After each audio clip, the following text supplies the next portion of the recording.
Okay, good afternoon. Let's just test first. I can be heard, correct? Maybe our friends from online can let us know if you can hear my voice, maybe with a thumbs up or, okay, I'm seeing some thumbs being raised, so that's a good sign. Good afternoon, everyone. Wow. We have friends who are inside the room here in Duke-NUS, and we also have friends joining us virtually. I'm Renzo Ginto. I'm a new associate professor of global and planetary health here at the SingHealth Duke-NUS Global Health Institute, based at Duke-NUS Medical School. Oh, that's long. And this is actually the first time we're holding an event under the new Planetary Health Initiative of our institute. You may be wondering, what's planetary health, right? We're in a global health institute, and then now we have this new term, planetary health. And that's because we now live in this day and age when the health of people and the health of our planet, they're deeply intertwined, interconnected. We cannot be treating the human patient while ignoring the care of the planetary patient that we have as we confront new challenges like climate change, biodiversity loss, pollution to the air, water, and land, among others. So I hope that our friends who are both inside this room and also online will continue to support our future activities in the coming months as we try to spread the good news and the not so good news about our planetary health and the solutions that we can do together. So this afternoon, we're very privileged to have our guest. He's a good friend of mine. I'm very proud of him because, and this is my bias, I'm from the Philippines and he also has Filipino blood in him. So we're compatriots in a way, trying to save both people and planet. But also, he's really been one of those who are in the forefront of studying the nexus between climate change and human health. He finished his PhD from Imperial. He's now based at Columbia University Mailman School of Public Health. And just a trivia, because he arrived yesterday and he's vegan. And as an omnivore, I'm very proud that I'm starting to be converted to appreciate vegan food, which is aligned with planetary health principles. So maybe moving forward, we'll see more vegan seminars being held here in our institute.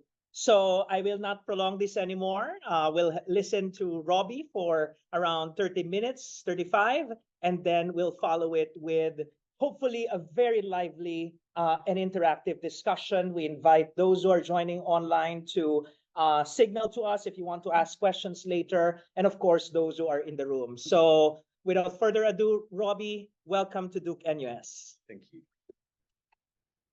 Thank you, Renzo. Well, yeah, I hope the vegan option is appealing, and rather than you being subjected to it. But yeah, the food is very nice. So thank you, Renzo. Thank you for accommodating me. So yeah, I mean, just in terms of myself, Renzo gave a great introduction. I'm just curious in the room, are most people all in public health, or is it other fields? Okay, not in public health. No. Ethics, and then interesting. And then in terms of climate change, public health, maybe a show of hands. So who's never really heard anything about climate change? Public health. Okay. We all know about it. Okay, good. All right. Okay, good. So it helps me to understand what I should talk about. So thank you. So I suppose just to extend. Just to frame myself, I think Renzo did a good job. But in terms of what I see as my goals, I think I think climate impacts our lives in all sorts of ways. But I think so I'm sort of in a field of environmental epidemiology now, although I came from a physics background, and but so I sort of see both sides. But really, I think it's important to know how health is impacted by climate change. But really, I think a focus on who is impacted most, and I think that applies. A lot of my research is in the United States, but this applies worldwide in terms of climate justice, all the forms of justice. But then what needs to be done for positive change, I think, is arguably the most difficult question, because, you know, with air pollution, for example, okay, just reduce the air pollution. Okay, like with climate change, I guess people will say, well, just stop burning things, right? But then you say, well, people get hot in the summer. There's people who are vulnerable, who need cooling, and so on and so forth. So, you know, there's a debate in New York City, for example, about how we keep people cool, especially with the hot summers. That I was checking the temperature. It seems to be around the same as Singapore right now, but Singapore tends to be this hot all the time, right? So in New York, we're not used to it. We forget every autumn or fall, as we call it. We forget that it gets hot for about 6 months. And then when it gets hot, everyone's like, how did this happen? And so we have to, you know, figure out ways to do that. But increasingly, of course, climate change is making things hotter and hotter. So how do we, you know, come up with those solutions? And so I try and tackle all three. I'm definitely of the academic sort of training and tracked, let's say. But I think it's important to interface with lots of different kinds of disciplines, especially for this grand challenge of climate change and health. So, you know, so I work really in climate and health, mental and behavioral health, environmental justice, urban health. Those are also kind of focuses of mine, and I'm quite quantitative sort of background. So I work a lot in quantitative analysis, but as you'll see, maybe if I have time, there's all sorts of things that I do. And then I just wanted to highlight this agents of change. So Renzo's pointed out that I'm half Filipino but you could probably tell I'm not British. And so, so I grew up in London, but you know, I've tussled a lot with my identity over the years, and it's really nice to see someone like Renzo, because I can sort of, you know, not only because he's a lovely guy, but because also it's nice to connect with someone who sees the issues in the way I do, and has an underground understanding of places like the Philippines, where I, you know, personally feel connected but also disconnected from. And so this Agents of Change fellowship is like a media training. I really, the reason I highlight it is because it gave me a way to connect my personal and professional life. And I think we're all driven by our personal lives in the way we conduct our professional lives, or at least I hope, certainly in public health, I think. But this really helped me to connect it. So if you're interested, I wrote an essay. I had to write an essay for it, and it's in Spanish if you prefer reading in Spanish, because in America they're bilingual usually. And so, you know, climate and health in terms of how it, you know, you see lots of different diagrams. This is my own diagram, and I think this is a recent comment I had out in Nature Medicine about how the mechanisms, really, climate change and health has a huge scope, right? So when 10 years ago, you could say climate change and health, and people would not ask another question.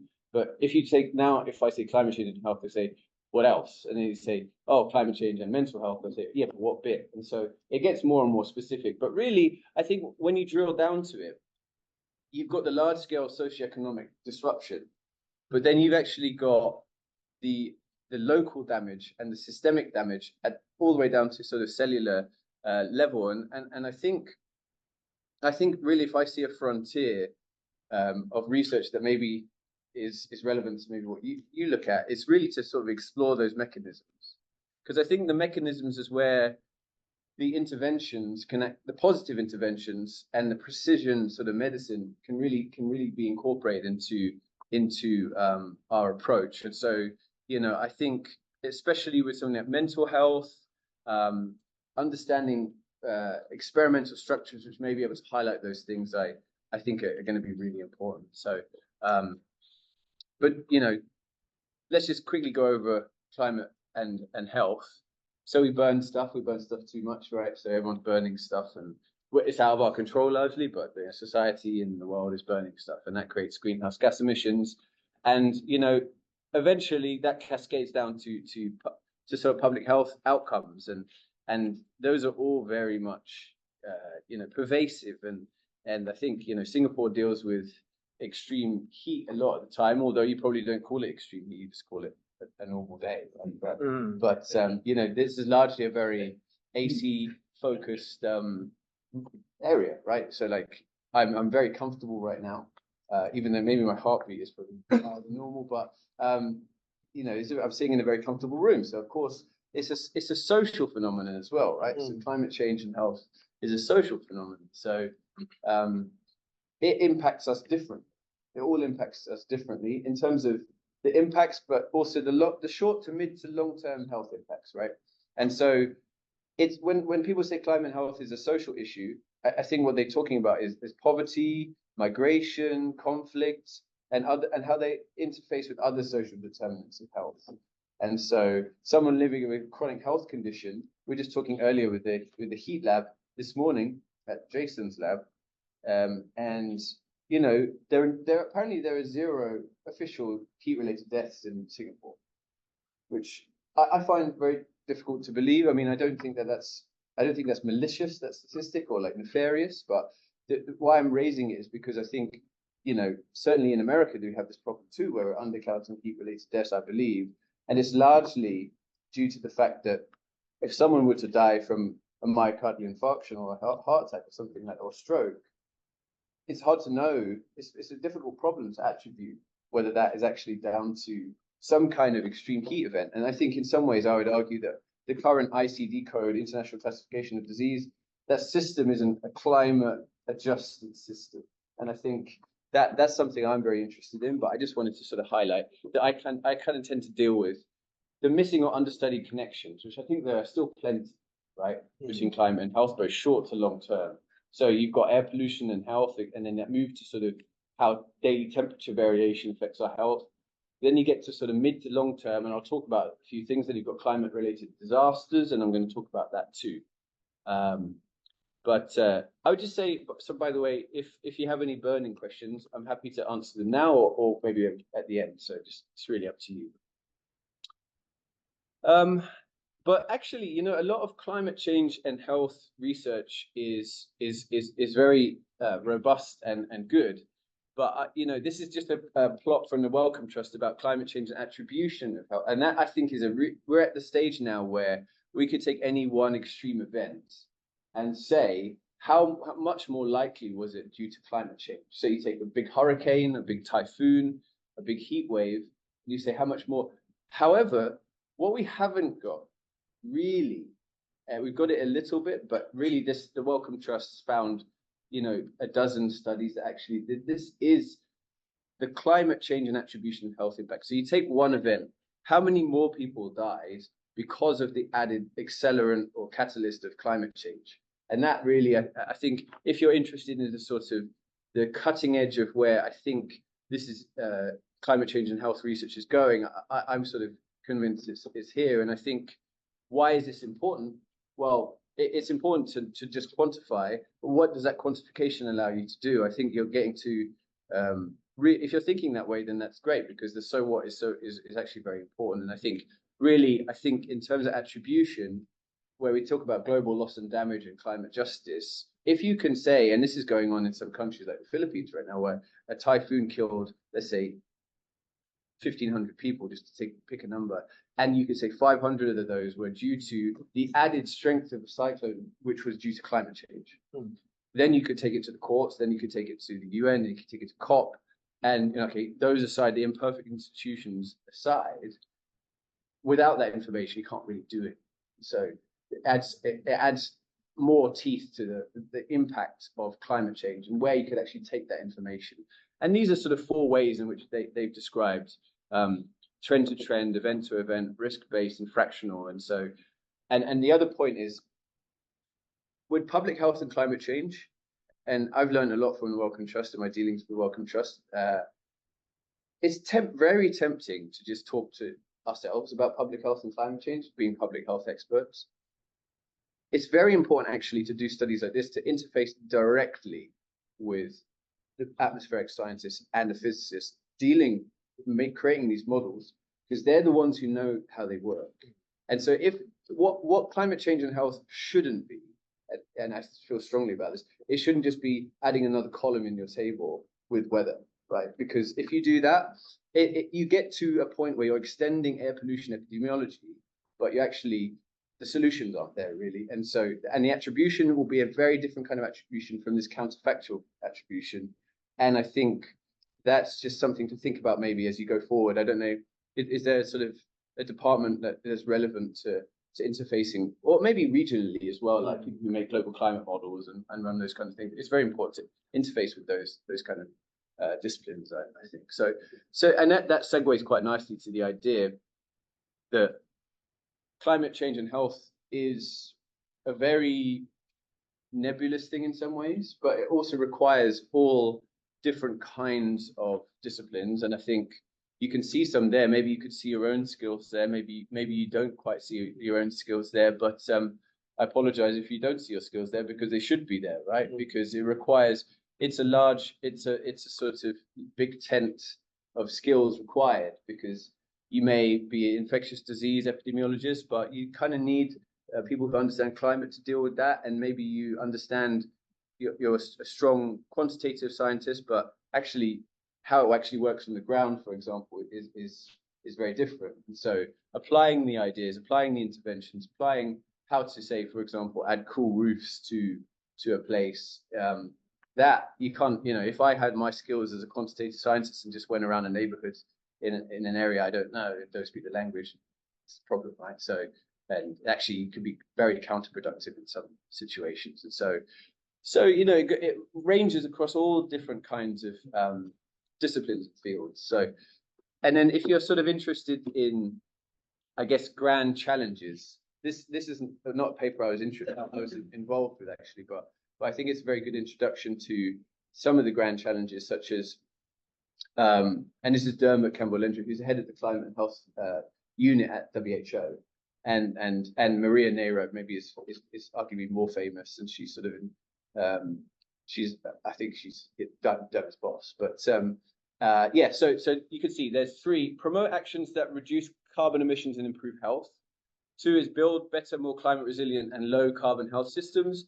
And 3 is implement public health measures to protect from the range of climate risks to health, right? So we need to characterize what's going on. And some of what I show you will be characterizing the health impacts, but really we need to sort of get to, so what do we do now, right? And I think that's been the challenge of climate and health, because it's, in some ways, climate change and public health are both very paralyzing, because our individual actions don't, we could eat vegan, but what does that do, I mean, if everyone went vegan here, it would feel good. I guarantee it would feel good, but it wouldn't necessarily help the world, right? And so, and then you compound that with the fact that public health is also this huge issue. But these are, key steps that we can start to develop a pathway, and I think it's exciting. Although the climate and health field is probably, approaching 20 years old, I think it's only now where people are starting to, let's say, it went mainstream or something like that. So I'll just highlight a few studies that I think I've been involved in and I've led that might be relevant to that. So yeah, going back to this diagram, I do a lot of work on extreme weather, and one of those things I do is tropical cyclones. So I don't know if people are familiar with tropical cyclones. I suppose you don't. Do you get many cyclones in Singapore? I don't think so. Singapore spared. Yeah. From this side. Yeah. In all that. Very good. Very good. Very good. Once you get used to the humid heats, I suppose. Yeah. But so if you're not familiar with a cyclone, they're large rotating storms that are sort of their genesis comes over warm water in sort of the summer of the hemisphere in which they're in, and they're defined by high wind speed, high rain, low air pressure, and things like that. And this is, I don't know, for those of you who remember, this is Hurricane Katrina, which was 2005, hit Louisiana, caused all sorts of horrible, it's probably the nadir of maybe the second worst thing that Bush was responsible for, but and that's saying a lot, right? So yeah, Hurricane Katrina 2005, over 1,000 people died. It was very well studied.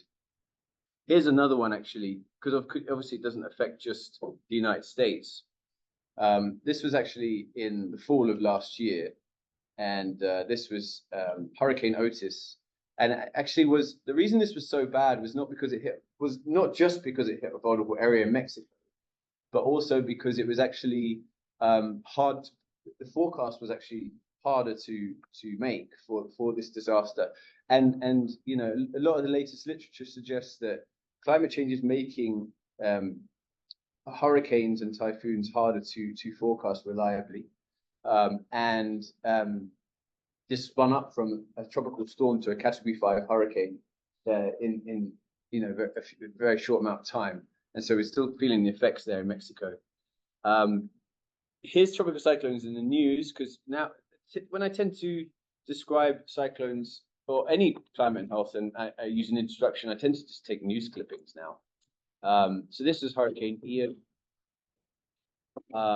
Hurricane Otis, and the Philippines as well. You can see here, and you know, there's some commonalities here, really. I mean, you know, this is showing maybe more of the infrastructural and human level, but you can see it's a devastation that may last, you know, up to a decade or generation if the lack of investment's there. And you can see, you know, somewhere like New York, which, you know, tends to build from stone and actually has quite poor flood management, but the houses tend to stay where they are. But you can see here that, you know, people are used to having to rebuild in some of these areas.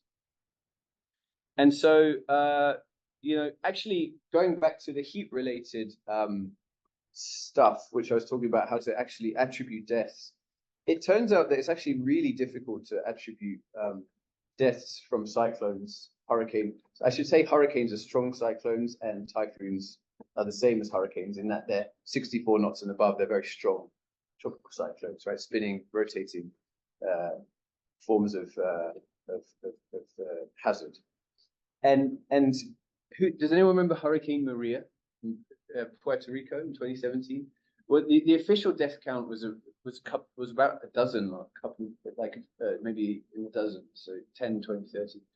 The excess death by some measures during that time was in the thousands, actually. And so, again, why is this important? Why is it important that we correctly count the dead after a climate-related disaster like this? Well, you know, as you remember, when people said that Hurricane Maria wasn't that bad, maybe the imagination of the public went away. But actually, if you remember when Trump went there, sorry, but if you remember when President Trump went there and was throwing around, you know, kitchen rolls, paper towels, and you know, it sort of highlighted really the idea that humans can really switch off and forget. But now, if you still have the power infrastructure in Puerto Rico is still not repaired, and so it's really important to know how many people died purely for that fact, and that happens all over the United States. And so this study, I sort of used I won't go into the sort of statistic that I used, but here are all of the previous hurricanes over the past 30 or 40 years in the United States, and these are the states, and you can see this is a measure of excess death by using the mortality data, and you see a few pop out: Hurricane Katrina in Louisiana, Hurricane Rita in Texas, Hurricane Sandy, or Superstorm Sandy as they call it, and Hurricane Irma in Florida. But the interesting thing, and one of the most interesting things from the study which we published last year, was that you know, hurricane-related deaths have gone down a huge amount over the past 100 years, largely due to technology, right? You know, we could forecast where things would go, where, you know, before in the old days, you would just see a hurricane come and that was it, right? So it's a huge amount. Technology has provided a huge amount to society. But what we found is that in the past 15 to 20 years, compared with the first 15 to 20 years, there are more excess deaths from more recent years. And so that's a combination of population growth, of climate change, and where hurricanes strike in the United States. But really, the combination of all three is a worrying trend where, you know, I would invite you to think about the limits of adaptability, right? And how adaptability can really be sort of at the edge of how you can deal with these kinds of issues. And in the United States, it's a hugely unequal society. And so some places are completely fine. Some people evacuate. Some people will not be able to evacuate for many different reasons, for reasons of safety, for reasons of health, for reasons of they just don't trust that their stuff's going to be there when they get back, and things like that. So all those different reasons will contribute. And if you look at the US and where hurricanes and typhoons, typically the half of the country where they strike, you can see like in terms of vulnerability, the more red the area is, the more vulnerable it is compared with the rest of the country. And I know Singapore's small, but maybe there is, I'm sure there's variation spatially, largely due to sort of socioeconomics and things like that. But the US has a strong legacy of slavery. And so like you can kind of, you know, if you put a population of African American, there'd be a lot of correlation there. Of course, there's different reasons why, but that's a huge, almost unique problem to issue in the United States. And actually, if you remember those excess deaths I had on the previous plot, if you actually plotted those on the x-axis now is a measure of vulnerability. So the more to the right it is, the more vulnerable it is. And the excess deaths on the y-axis, this is for weaker storms and these are for hurricane force. I want you to focus on this bit because this is actually where there's a high minority population, and minority being non-white, or people of minoritized as people of color. And you know, when we put this out, a lot of the right-wing press got involved and were like, "Oh, hurricanes are racist."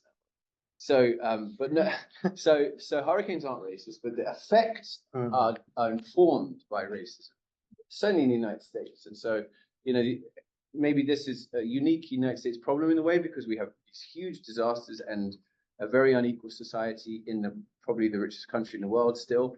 But over 90% of the deaths were in high minority areas for hurricanes. And this is sort of the first time that this has sort of been quantified in this way. And it's quite sort of arresting, really, because it sort of shows how every single time that there's an unequal death in neighboring counties in the United States, that's kind of a choice, right? It's a choice of where to allocate resources before, during, and after these sort of climate events where you have these huge cyclones. You know, if you're interested, I could just go into quickly. This is a publication in JAMA a couple of years ago that I did, where really you've got the long-lasting effects of cyclones by particular causes of death. And you've got injuries there, of course, that's to be expected. In the months after cyclone and hurricane, you've got strong causes from injury, strong amount of death from injury. But you've also got a sort of combination of other things, such as cardiovascular disease, neuropsychiatric disease, infectious disease, and respiratory disease, especially after the strongest ones. So really, in terms of coming up with a mitigation response, you do want to think about how those particular causes can be mitigated, right? And just moving forward, actually, we're building in really this is not Durham, but this is North Carolina, which is in some ways the most impacted cyclone area in the United States. This is the same place, but a couple of years, 6 years apart. And actually, this is a cyclone-prone state. So this is happening worldwide, where actually people are building in dangerous areas, flood plains and areas which have hazards. And of course, people should have somewhere to live, right? Of course, that's a basic tenet of being healthy and well. But you know, building in these places is showing that there's a population risk that's increasing due to cyclones purely by the fact that humans are getting more populous. But also there's climate change. And so I'm just going to shift to a worldwide study, really. But now we've got a sort of, if I go to this, this is worldwide, and this is the amount of change in exposure to cyclones worldwide that's going up. And of course, this is a function of population. And so what we're seeing actually is, you know, China is going up largely because of its large population. The Philippines is up there, but when we go to category 5, what we can see is that it's much more actually to do with the Philippines is unfortunately winning many times. And I won't go into why this is a sort of cool study to do with the data we have, but just the results you can see. And you can see category 1, China, Japan, the Philippines, China, Philippines, Japan, this kind of swap around, but there's also a combination of population. But category 5, Philippines is the winner, clearly. And so for the most extreme storms, unfortunately, Philippines is really at risk. And I'll just skip really to if you wanted to compare though, why is this? Is this due to population growth? And then, okay, so that's a different issue. Or is it due to climate change? And actually, when you look at category 5, sorry, when you look at category 1, a large part, these are just the countries, a large part of it is due to population growth, which is the orange, where these countries are more population driven, the increases, and these are more climate change driven. But when you go to category 5, you could see that this is largely driven by climate change. And you see Pakistan is really, when you compare the increase at category 5, it's going up a lot. The Philippines is actually a mix of both. So the orange isn't that it's going down, it's just that it's more weighted by population, right? And so what you're seeing really is climate change is actually getting those extremes and making them much more likely, especially for category 5. Category 1's bad enough, but category 5 is, that there's only maybe one or so a year, right? It's that rare. And if they're becoming so common that they're actually going to impact society, and they destroy everything. They go through and destroy everything. And so just a shout out to, so that we put this sort of commentary, Renzo and I, and it's important. I've showed a lot about cyclones in the US, but I think it's in some ways a function of how good the data is there. And I think it's really important that we consider how we can make these kind of studies in LMICs in particular. And so we've done an exposure study there and shown the Philippines is really at risk from category 5. So I'm just going to move on to a couple of other things, just a few other highlights. I think, for example, rising temperatures and violent behavior or mental health, it should say, really. This was, I'm not sure if Renzo, you involved in this, but I was consulted for the mental health and climate change brief for WHO last 2 years ago now. And you can see, there's all sorts of ways that climate change has a pathway through to mental health, and they could be through direct and indirect, short to long-term impacts, and they're modified largely by, vulnerability factors. And just to read a few sort of highlights: stress reactions, strained social relationships, mental health conditions, helplessness, alcohol use, suicidal behavior. If we just take heat-related deaths in general in the United States, on the left-hand side, you can see really that they're just going up, and they're going up a huge amount in the past couple of years. So right-hand side is cold-related, so I'll leave that out. But this is purely based on the ICD-10 code. And so you've got a rate of 0.4 per 100,000. But I strongly believe this is an undercount, right? Because if you're just looking at, when you get a cause of death, you get an underlying cause of death, and there's only ever one. And, when they're making, a physician or a coroner is making a call about what that person died of, we tend to find that they're sort of more biased towards obvious causes of death, like cardiovascular diseases and respiratory diseases and things like that. But nonetheless, even with that in mind, it's still shooting up hugely, and it's quite regional as well. And of course, that's a function of awareness by physicians and coroners and things like that. But you can see that that's going to be biased towards really hot places where people are moving. In the US, Maricopa County is the dominant one, which is where Phoenix, Arizona is. And you've got a lot of people who are getting older, and want to move somewhere nice and warm. But really, when you're getting sort of 40, 50-degree heat and not the correct sort of mechanisms to cope with that, then you quickly get out of your comfort zone and into a danger zone. And going back to the mental health stuff, I sort of just wanted to highlight for Renzo's sake, but for others, the Connecting Climate Minds, because in terms of mental health and climate change, I've talked a lot about quantitative stuff, but this is so great because it was dealing with lived experience. And so I would encourage you to look it up and look through some of the videos. They're very nice, and I'm sure Renzo could tell you more.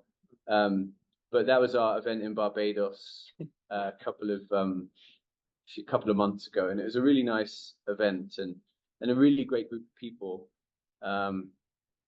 And so you've got some other.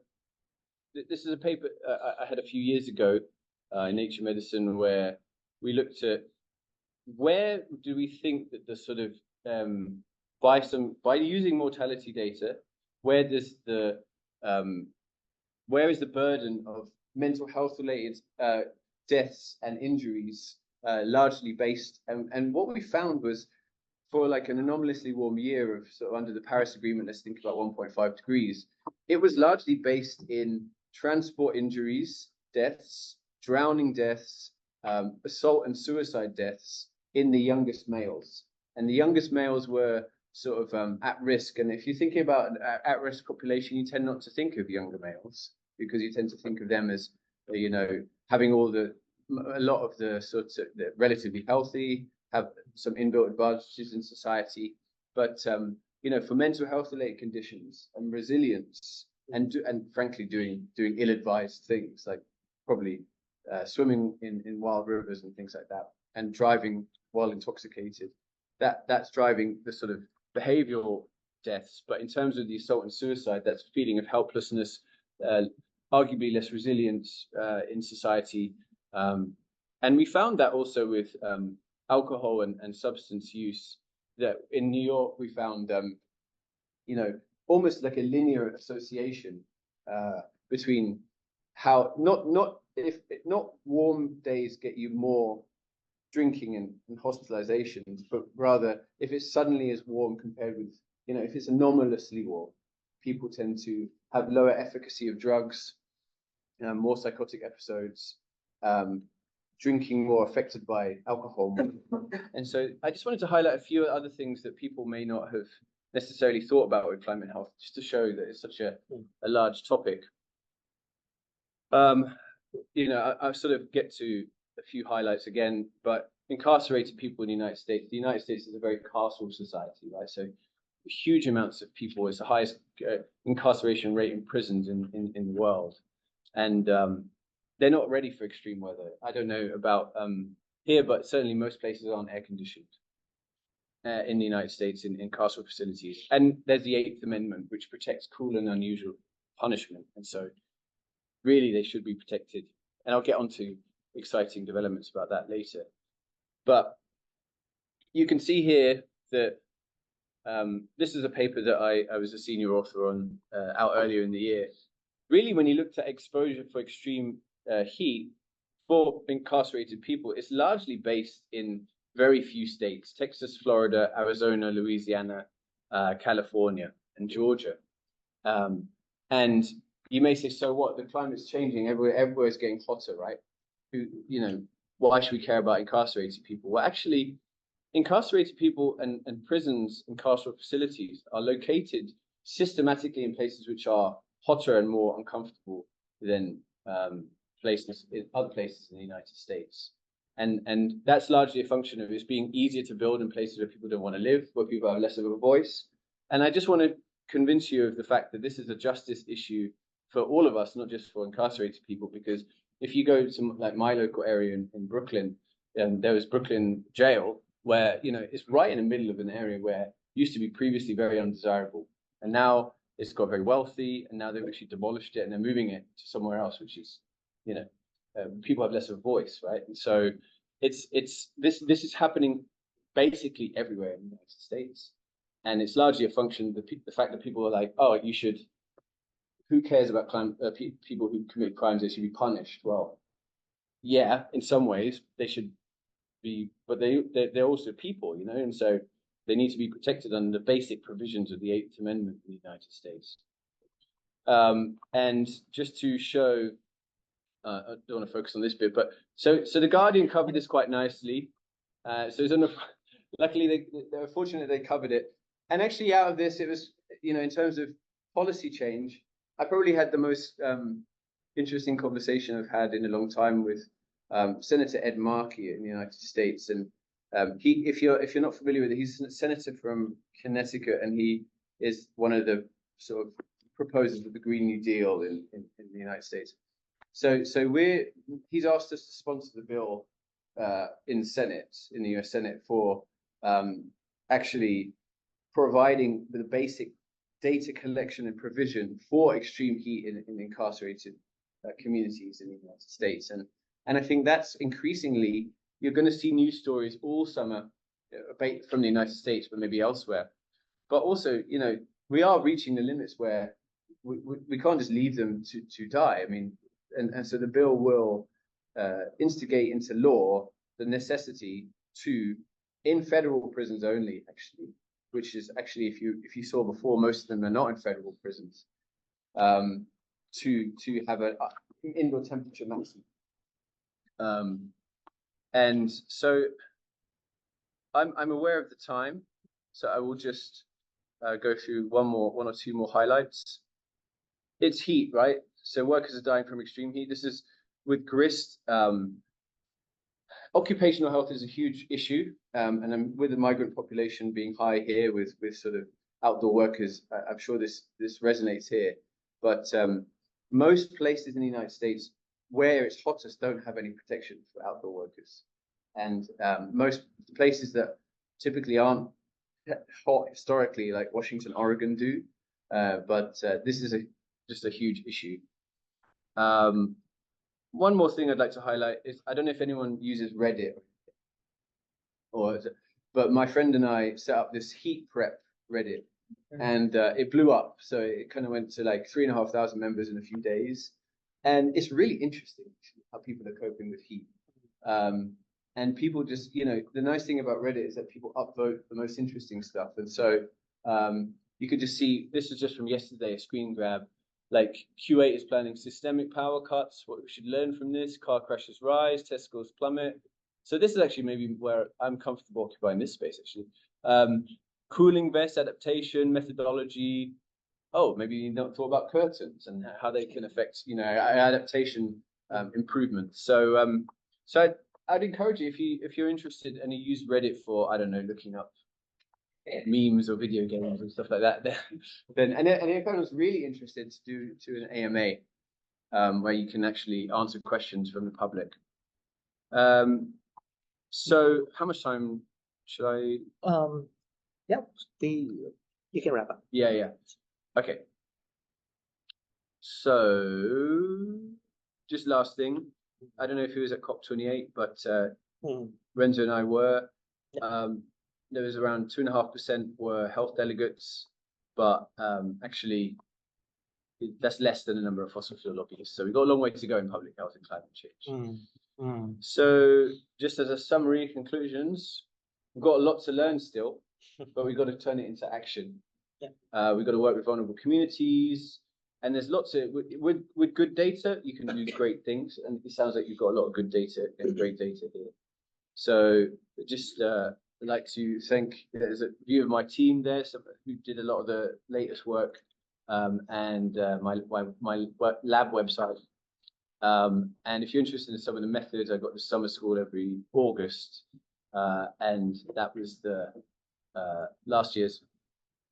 So yeah, I'll leave it there. So thank you. Thank you very much, Robbie.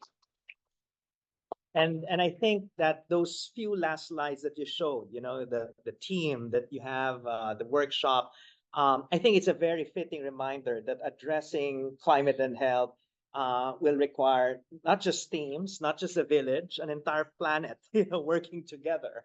And at the start, you highlighted the importance of, us in the public health community, to not just be talking amongst ourselves or within our own backyard. We really need to reach out. And as we are now trying to develop the, what we call the planetary health, initiative or, portfolio of our institute, we are starting to also try to go outside of our, main building and reach out to other, disciplines, like climatology or, data science, and even the social sciences, because as you've highlighted, it's not only about the quantification, which is important. And you also highlighted some of the gaps, a lot of the studies are just trying to show temporal patterns between the weather and some health outcome. But I guess And as you've highlighted, we also need to know how many people are really suffering as a direct consequence of climate change. But we also need to document and understand how people are coping with it, right? The live experience, which you also highlighted. So, wow, that's a lot to digest. And I'll open the floor for questions, comments. We're seeing also some messages here in the chat box. I can read them as well. And even just within this room, in the spirit of transdisciplinarity, we have colleagues from innovation, from data science. We have colleagues from the field of ethics, bioethics, medical ethics also here. And it just shows that, all corners of medicine, healthcare, public health are now really, not just concerned, but perhaps alarmed about how climate change is affecting the lives of the people that we ought to serve.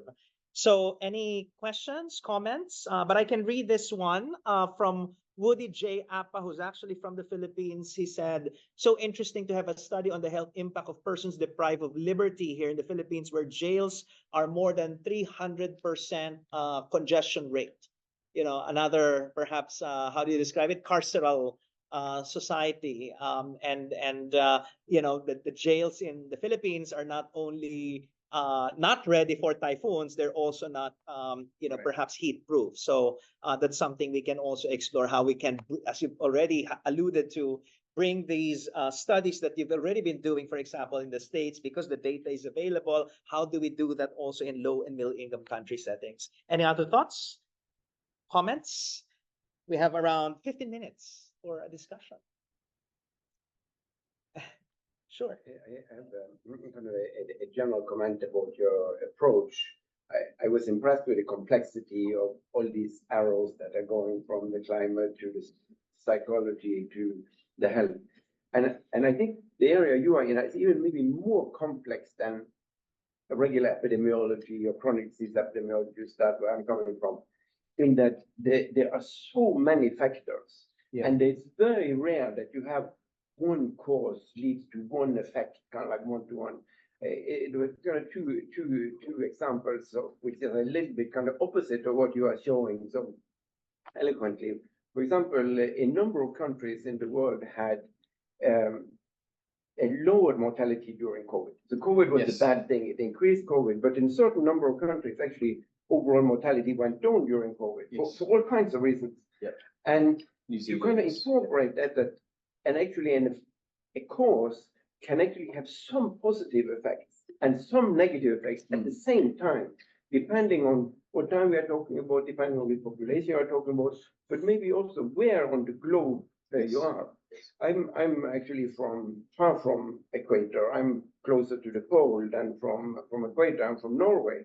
And there, of course, they often say, yes, it's bad with global warming.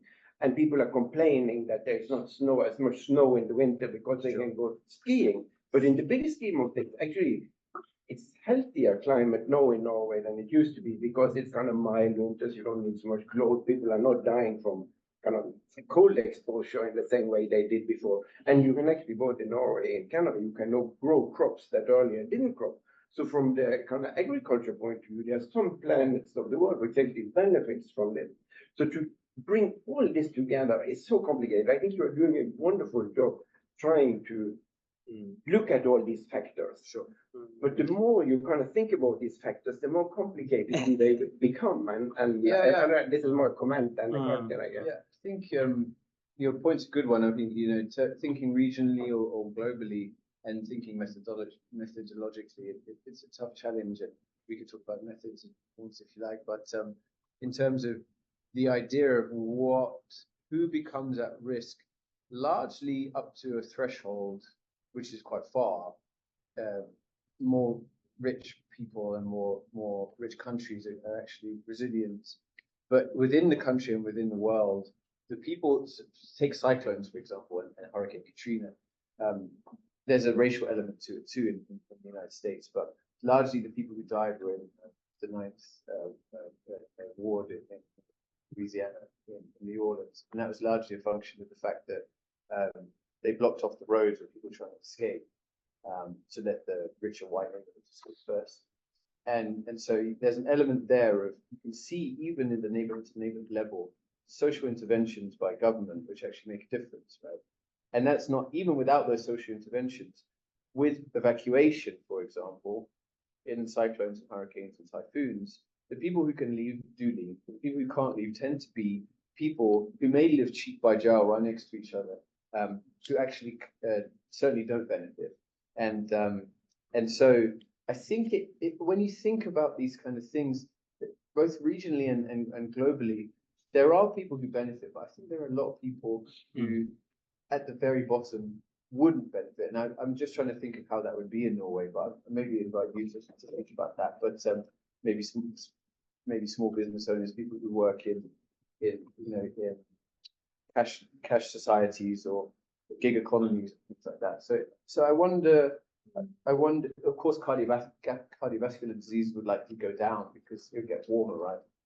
But I still think when we think of it locally, we think of that variation rather than just the mean of the country, the mean income, for example, or the mean health. There are going to be people who are probably going to be doing less well. And I think that's where public health becomes so powerful, in that you can intervene where people probably aren't thinking. And that's why I'm very interested in mental health and incarcerated people. But yeah, I think you raise a good point that we should not be all doom and gloom. We should recognize that, French wine companies are buying land in the south of England because of wine growing region. Sure.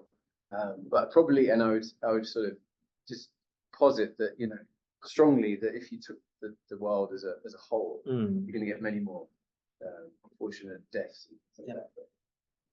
But it's a tragedy, as you described, because I won't talk about Norway, but I could talk about the United Kingdom and the United States, where carbon emissions are huge, and there are people who suffer, but way out of proportion to the world. And I think that's also the tragedy. Yeah. So just some thoughts. Thank you very much. Yeah. And I guess that also echoes to what you've been emphasizing already, the importance of the equity and justice lens. Yes, some people will benefit, but overall, right? It's really the downtrodden, those who have less in society that will be disproportionately impacted. And our public health solution should be really targeted towards those groups. Yes, we are able to capture the complexity, but we need to make sure the complexity does not paralyze us from acting, right? Okay, we cannot do anything about it. It's complex. But how do we use the data to inform our decisions and our solutions? We have another one from the other end. Very interesting. My friend Kelton Mine also did a study about Greenland. Just quickly, I just remember in Greenland it was getting warmer, and so there's things melting. But what they found is the number of dogs has gone down dramatically in the past 100 years. And the idea of the loss of culture, and when you talk about snow in Norway, the loss of culture, that mental health impact for the long term, the loss of sense of your identity, I think that's hugely underrepresented, and it's connected to climate minds. So I think that's an important point too. There's in fact a term for that, solastalgia, right? That feeling of a sense of loss. I'll call our colleagues from the ethics center. Maybe I think I saw Tech Chuan's hand first, and then I'll call Angus. Thanks for the talk. This might be a bit of a strange question. Right? I love Thinking about the implication, what you said about the need to quantify how much of it of a particular catastrophe is caused by climate change, for example. I suppose you really can quantify that. Just look at the example of air turbulence, which is hard to predict. And then you can say it's getting more likely because of climate change, and getting more severe and so like while flying and things like that. While flying, and there was a recent incident with Singapore Airlines. Yeah, I'm looking forward to my Singapore Airlines flight. So. I think that can go both ways. So suppose you really can quantify, actually it's not my fault because just how most of it, that particular event was caused by. Right. So yes, implication how you think about liability. But on the other hand, the way you can actually respond to those liabilities is actually take a more draconian approach. So if you understand that now you can quantify blame that way, an attribution of cause and liability, Yeah. And you also understand that it's getting harder to predict. You can't just say, oh, now everyone needs to wear seatbelt. Like, how do you wear seatbelt for cars? Right. Sure. So you can actually argue for more Personal responsibility. anti-liberty kind of. Yeah, your personal responsibility. I mean, personal responsibility within a fair, structured society is, yeah. But I don't think there's any fairly structured society that exists that completely fair. So you know, like in America, people say, well, why are you poor? Like, why don't you just work harder? And you know, I think I'm not to say that that's what you're saying, but I'm saying that with adaptation, first of all, there are limits to adaptation, even for if you had all the money in the world. If you lived in a concrete bunker, you hire bodyguards. If money means nothing anymore, the bodyguards probably kill you, right? Because they don't see value in you. And then, so you know, in terms of how you deal with the heat, it's about resources, right? So if people don't have resources, there's a problem.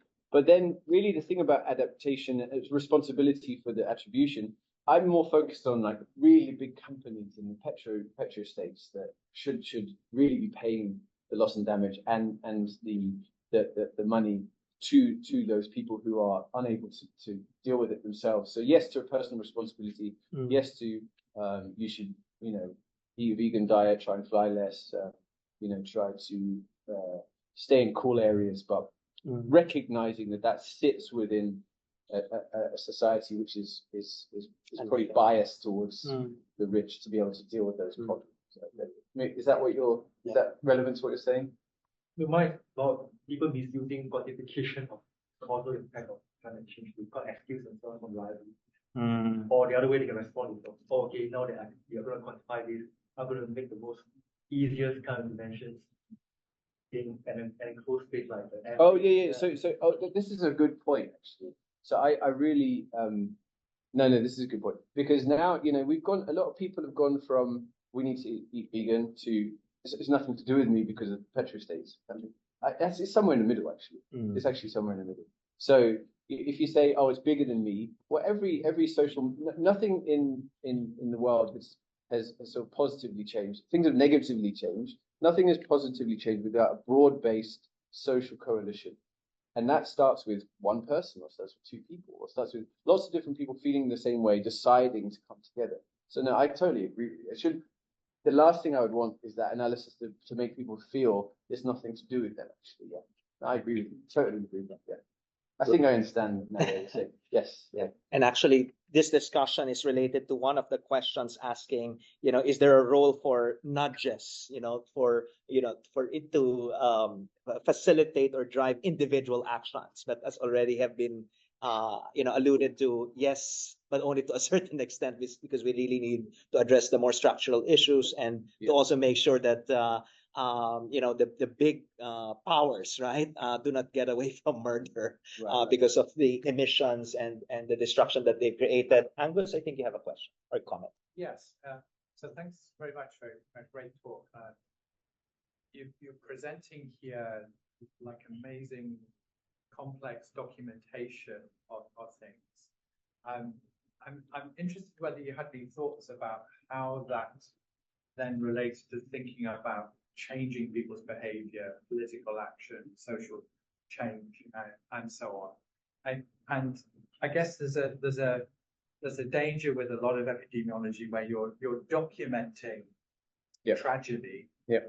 And then you move on to the kind of, then not saying that you do this, but you kind of move on to the next study and so on. It's all exciting science and so on. But how does that then translate into, you know, individual, institutional, national, global change? And I think one of the ways that we could maybe think about doing that is not just documenting what's happened, but also thinking about, can you use the techniques, the different kinds of approaches here to focus on things like the importance of prevention, being central within public health. So you can document the impact of actually intervening and preventing something from happening as a means of then communicating to policymakers and politicians about how they can make a difference, rather than I think there's a real danger of people just kind of throwing their hands in the air and saying, well, what can we do? Yeah, absolutely agree. I think, maybe it's an ambition more than a realization, but the idea that, I think my personal ambition is to quantify, identify, and remediate climate change and health impacts. And I think I had many more slides that I couldn't show. I mean, one of the beautiful things that epidemiologists have, and it is, randomized control trial. And so, like, one of the things, for example, looking at interventions with indoor cooling, which is an indoor sleep and aging for vulnerable people, is one of the things I'm trying to spin out. And in terms of setting maximal temperature indoor temperature laws in New York City, that's one of the things that they're trying to understand. Where do we set that temperature? And so, just to give an example of something where you could work with local government to actually get something manifested such that it improves health. But just a wider comment, I don't know how it is at NUS, but now that I'm away from Columbia, I can say, is that I'm assistant professor, I'm on tenure track. And one of the problems I have is that I'm going to be rated in 5 years, and it's up or out, right? It's up or out. So you go up, or if you don't get tenure, you have to leave. I'm not from the United States, so I would probably leave the United States. There's a pressure, big pressure to publish. So I'm using a lot of, frankly, the same mortality data, doing different studies. They get into good journals, Nature, Science, whatever. I recognize that that's an issue. In what the boundaries which I operate, I'm first generation academic. I don't have any experience doing this. There's a lot of external pressure I feel to do those studies, which are cool, I grant you, but not necessarily going to change, but that provide the foundational base at least. And so I'm with you. If I could do more of the things where I do things like photo voice, which I didn't get to talk about, all those movements there, I would love to sit and do those things which require a grand ambition. So, between you and me, I know this is really public, but if I get tenure, I would like to move to those larger scale projects. And so so I'm trying to operate as best I can. I wish we have more time, but I think this is the right position or spot to wrap up. And actually, Robbie, if we go back to your presentation, you've already alluded to some of the other things that you're already doing. The Agents of Change program that you got involved, where you're actually trying to repackage the epidemiology that you develop and generate into something that media and the general public can understand and use that for their own advocacy. You alluded to, for example, the importance of generating the evidence for litigation, right? And that's another space that is beginning to grow. What are the roles of courts? I think it was last year when and this year, early this year, the Swiss women, right, won in the court, saying that basically the decision was the government needs to address the climate because it's affecting their health. And towards the end, you mentioned about some of the initial work that you're already doing with Senator Markey and really showing the evidence and trying to bring it to the policy table. So it's starting. And I think the ultimate lesson is that, epidemiologists will need to work with people from very different disciplines. We need to form the coalitions to advance this area. I always tell to Robbie that I'm not a quanti guy. When I was doing my doctorate, I did my R, my stata, and I told myself, this is the first and last time that I'm going to use this. But instead, I'm going to work with smart people who can do the quantification. And we use whatever talent or discipline that we have to complement, each other and to drive this nascent but urgent agenda of trying to save ourselves while we also try to save the planet. So I think we've covered a lot of bases, very rich discussion, lots of nuggets of wisdom from Robbie's not only scholarship, but his personal experience. And I hope this is just the beginning of our conversations here in Duke-NUS on how we can contribute to this, again, new agenda of climate health, planetary health. Thank you for joining us. Thanks to those who are still with us online. And let the conversation, continue. Thank you very much. Take care. Thank you.